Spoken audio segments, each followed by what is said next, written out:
Okay, so we are going to practice doing edits on a face. The first thing I'm going to do is I'm actually going to crop this image. This is not a good example of formal portrait, but we needed to have some images of kids that we could edit. So I had Omar take this picture.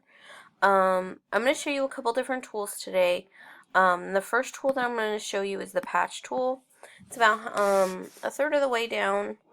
It's with the healing brush tool and the patch tool. The healing brush tool is similar to the patch tool, as in it'll just kind of like fix your mistakes, but it doesn't always work.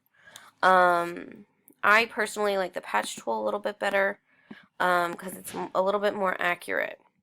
And the other thing that we need to make sure we're using is our zoom tool. And I am going to get all up close and personal. I'm going to do my background first, and then I'm going to work my way into his face. And I just take a bad area, which there's a crease here, and I move it to a good area. Then we take it, oops, circle the bad, go to the bad, good and bad, and so on for your background until your whole background's nice and smooth. There's a lot over here. You just gotta kind of get a good smooth area. And you can, I'm not gonna spend a lot of time fixing his background because it's, but you guys can do that. The next thing I'm gonna do though is I'm gonna get nice and close up into his face here, and I'm gonna go with my patch tool and just start smoothing out, his blemishes. Okay. That's all I'm gonna do, and this does take a little bit of time to get used to. I'm doing this really fast. But you guys are gonna take your time and really focus on his face. The next thing that I'm going to do is I am going to show you how to use the clone stamp. And to use your clone stamp, it depends on what kind of edge you want. If you want a hard edge or if you want a soft edge. It does take a little bit of getting used to. But I'll show you kind of where his hairline is. So you're going to hold down Option, and you're going to turn your mouse into a target. And it's basically going to copy an area. So I'm going to click. This is the area I want to copy right here. So I'm going to click. And then I'm going to go through and I can replace his hairline here with a much better one. Now, right now it looks really rough. For me, what I like to do is I like to go over the clone stamp, and then what I'll do is I'll come in here and I will start using my blend tool. See? And then what happens? It starts to look a lot better. I start to blend in. So I'm just taking my band areas and I'm blending it in. And it'll start to look a lot better. What do you use a clone stamp for? I like to use it for eyebrows. I'll use it for, if you are using your patch tool and you're too close to a dark area, I'll show you kind of what happens. It'll just kind of smudge it. That's what the clone stamp's good for. I use it frequently.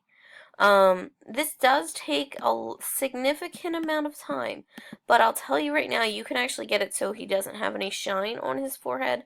I was actually able to do that. I was working on it with one of my other classes. So just take your time.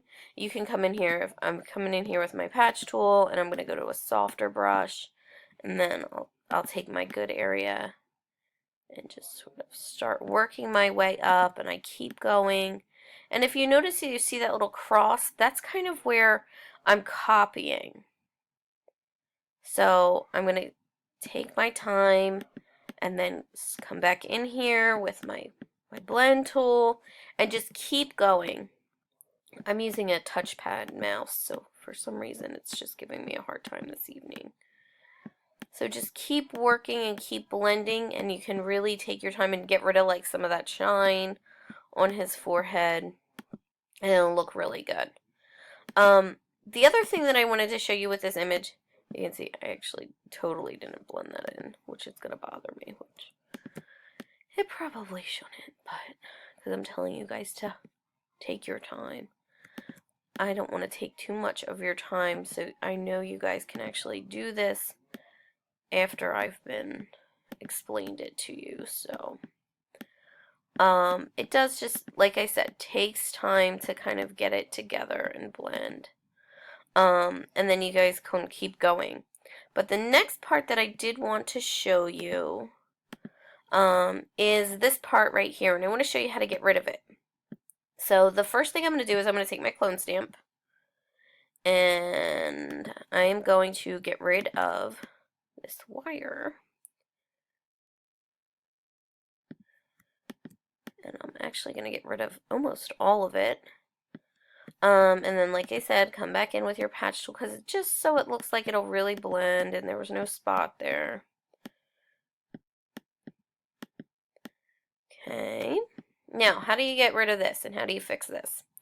The easiest way for me is I'm actually going to take my rectangular marquee tool and I'm going to cut a square. I'm going to copy it and then paste it. So I have 2 layers here, but this layer is just basically that square.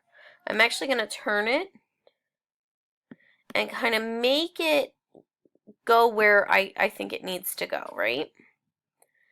I'm going to hit my check mark. The next part I'm going to do is I'm going to go to Edit, Transform, and I'm going to go to Warp. And I'm almost going to make this line up perfectly. I'm going to just kind of pull it down a little bit because it's a shirt and it's his neck.